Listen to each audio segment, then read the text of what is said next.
The morning I found out I was pregnant, I sat on the bathroom floor for 20 minutes before I could stand up. Not because I was sick, not because I was scared.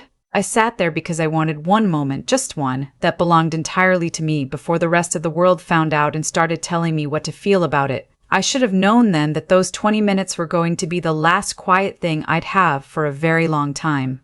My name is June. I'm 31 years old and I'm a labor and delivery nurse, which is one of those facts that becomes darkly funny when you hear the rest of this story. I've held the hands of hundreds of women through the hardest hours of their lives. I've coached breathing and watched monitors and told nervous first-time fathers where to stand. I knew every stage, every complication, every protocol. None of it prepared me for what my husband's sister did. I met my husband, Trevor, at a mutual friend's backyard party the summer I turned 26. He was standing near the grill, not cooking anything, just standing there with a paper plate looking slightly lost, and I thought, that's either the most confident man I've ever seen, or the least. I went over to find out which. He was neither, really. He was just genuinely comfortable being still in a crowd, which is something I'd never been able to do. We talked for 4 hours. He walked me to my car. He texted me before I even got home. We were married 2 years later in a small ceremony at the Botanical Garden where we'd had our third date. 60 people. His mother cried. My dad danced badly and didn't care. It was exactly what I wanted. Trevor's family was what you'd call close-knit, which is a polite way of saying they operated as a unit that didn't always leave room for outsiders. His mother was warm but opinionated. His father was quiet and let everyone else talk. And then there was his sister, Diane. Diane was 4 years older than Trevor and had strong feelings about everything: what he ate, who he spent time with, how he was doing at work, whether he seemed tired. When we were dating, I thought it was touching. After we got married, I started to notice that her involvement didn't decrease when our address changed. If anything, it increased.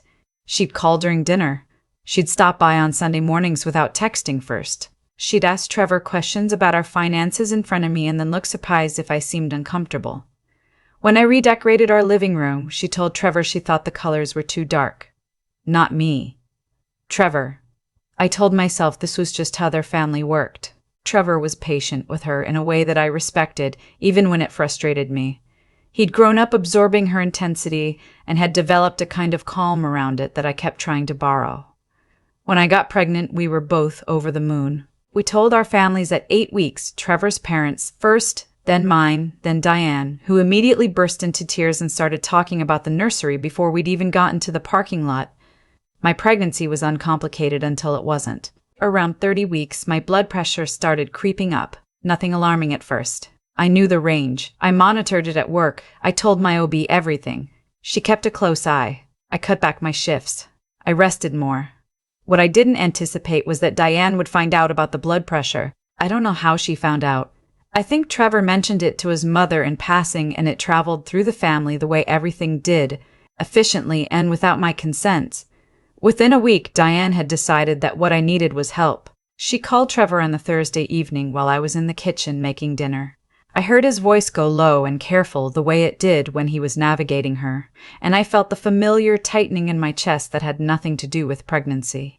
He came into the kitchen afterward and leaned against the counter with his arms folded, and I knew before he spoke. She wants to stay with us for a while, he said. Just until the baby comes. She's worried about you being alone when I'm at work. I turned the burner down. I took a breath. She has an apartment 20 minutes from here. I know. I'm not alone when you're at work. I'm a grown adult woman. I know June, and I'm a labor and delivery nurse. I probably know more about high-risk pregnancy than she does. I know all of that. He was quiet for a moment. She just wants to help. I think she's scared. I understood being scared. I was scared too, some days. But I also knew that Diane's brand of help had a way of reorganizing itself into control so gradually you didn't notice until it was already done. I told Trevor I needed to think about it. He said, okay. 2 days later, Diane arrived with 2 suitcases and a bag from Whole Foods. Looking back, I can see every moment where I should have said something different, where I should have been clearer, louder, less accommodating of things that shouldn't have been accommodated. But I want to be honest about who I was then. I was tired, I was a little scared, and I had spent years being the kind of person who kept the peace because it felt safer than the alternative. The first week was fine. Diane cooked, which was genuinely helpful. She kept the house tidy. She asked about my symptoms with what seemed like real interest. I started to think I'd been wrong about her. The second week, she started coming to my prenatal appointments. Not invited, not asked. She was simply in the car when Trevor pulled around front, and when I looked at him, he gave me a small, apologetic look that told me this had already been decided somewhere I hadn't been included in. I sat in the back seat on the way to the clinic and looked out the window, and told myself it was just this once. It was not just this once.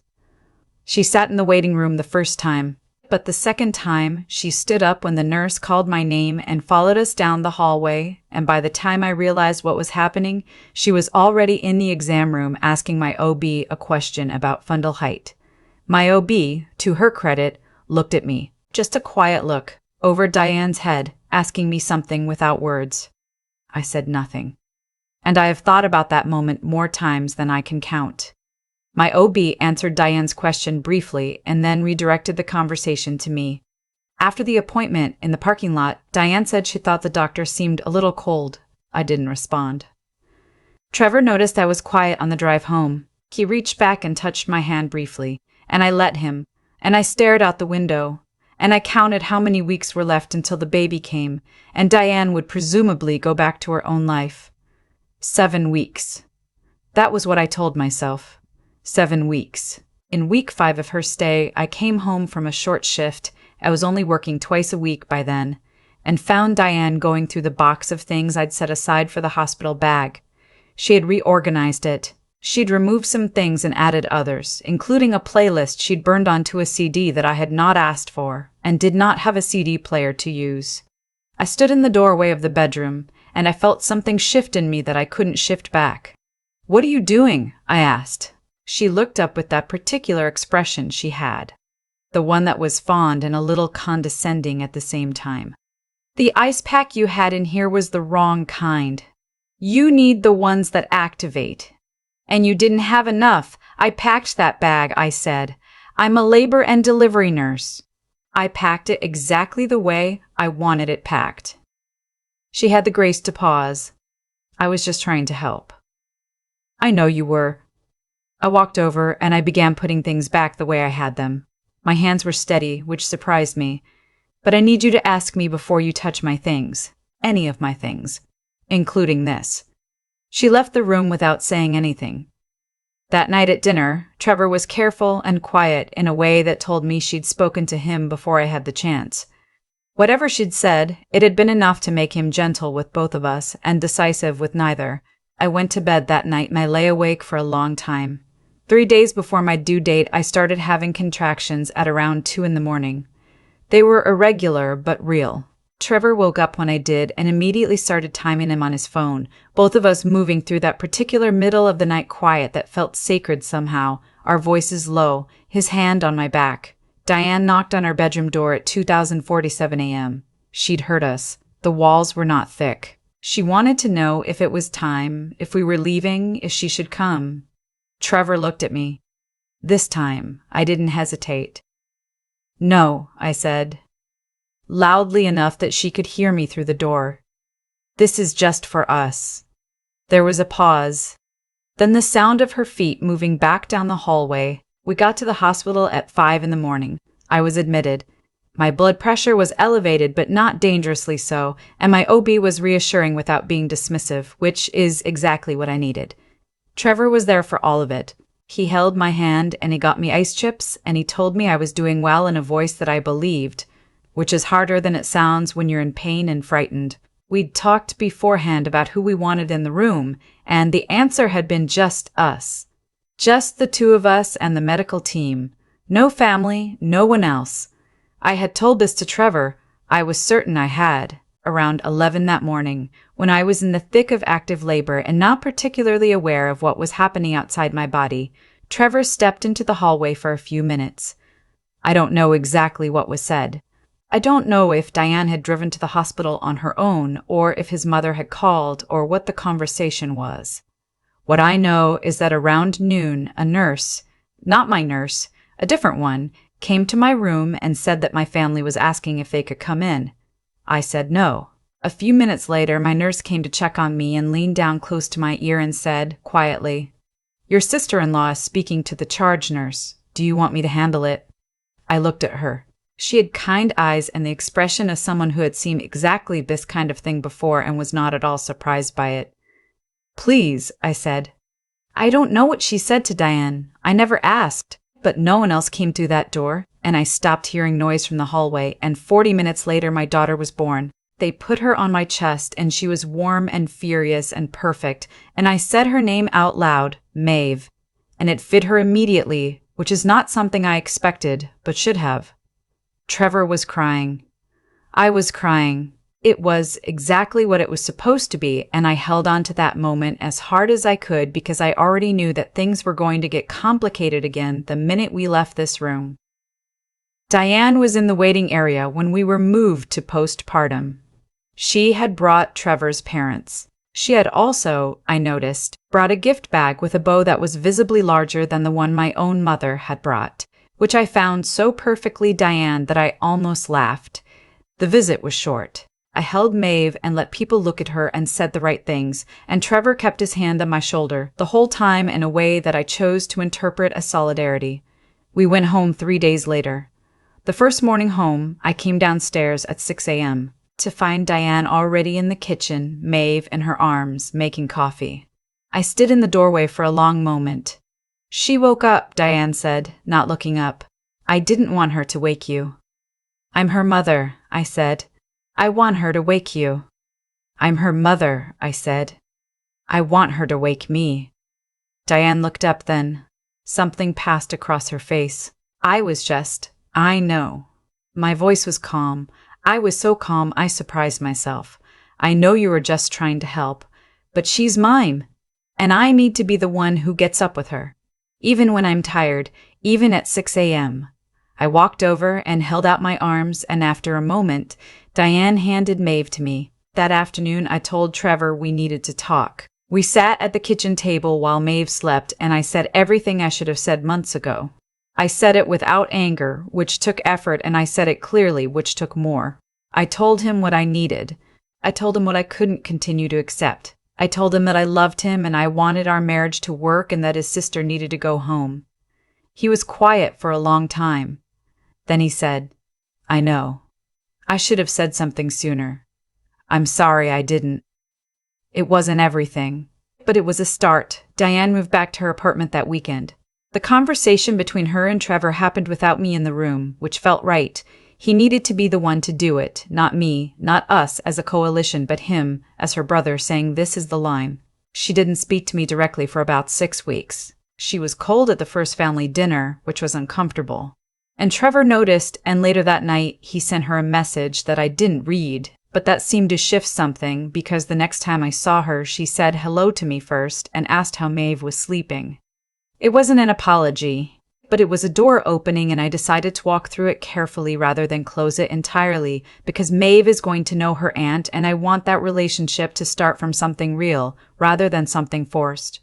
There are things I wish I'd done differently. I wish I'd been clearer earlier, when clarity still felt possible and not like detonation. I wish I'd trusted myself the way I trusted my instincts at work, where I never second-guessed what I knew to be true. But here is what I also know now. There is a version of keeping the peace that is actually just you, making yourself smaller and smaller until there's barely enough of you left to recognize. I lived in that version for almost a year. I don't live there anymore. Maeve is 4 months old. She sleeps in her crib in the room I painted the color I chose, with the mobile Trevor put up on a Sunday afternoon while I handed him pieces, and we talked about nothing in particular. She laughs now, this sudden startled laugh like she's surprised by her own joy, and every time she does it I feel something settle in me that I didn't know was unsettled. I am her mother. I know what I'm doing. And I am never ever going to let anyone make me forget that again. I thought a lot about what made things finally change. Not the big moment, not the hospital, not the conversation at the kitchen table. The thing I keep coming back to is smaller than that. It's the moment I stood in my own bedroom doorway and watched Diane go through my hospital bag, and I felt something in me go very still and very clear at the same time. That stillness was not peace. It was decision. I spent a long time believing that keeping quiet was the kind thing to do, that absorbing discomfort on behalf of other people meant I was being generous, patient, mature. What I didn't understand then, and what I understand completely now, is that there's a version of silence that has nothing to do with generosity. It's just fear wearing a polite face, fear of conflict, fear of being seen as difficult, fear that if you say what you actually need, the people around you will decide you're too much trouble to love. I was not too much trouble to love. I just had to stop acting like I was. The thing about letting things go on too long is that it doesn't just affect you. Trevor knew on some level that things had gone wrong. I could see it in the way he moved around both of us, careful, measured, always trying to land somewhere neutral. But neutral is not a place you can build a marriage in. And when I finally sat him down and said everything clearly, without anger, without making it a fight, I think part of him was relieved. He'd been waiting for someone to draw the line so he didn't have to figure out where it was. That's not an excuse for him. He should have drawn it himself, earlier, without waiting for me to reach my limit. He knows that. We've talked about it. But I also know that people don't always act from their best selves when they're caught between the people they love. And I'd rather deal with what actually happened between us than hold him to a version of events where everything was simple. What I will say is this. The choices we make when things are uncomfortable determine who we are far more than the choices we make when everything is easy. Diane chose over and over to override my boundaries because she decided her love for Trevor entitled her to a say in our lives. That's not love. That's ownership dressed up as concern. And Trevor chose for too long to let it happen because the short-term peace felt easier than the long-term honesty. Every one of those choices had a cost. And, eventually, the cost came due. I made choices too. I chose silence when I should have spoken. I chose accommodation when I should have held firm. I'm not proud of that, but I understand it now in a way I didn't then. Understanding it is what lets me do differently going forward. Maeve is going to grow up watching how I handle things. That is not a small fact. It sits with me every single day.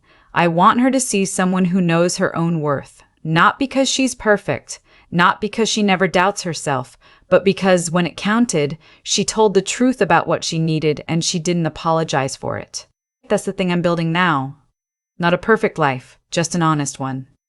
And that, it turns out, is more than enough.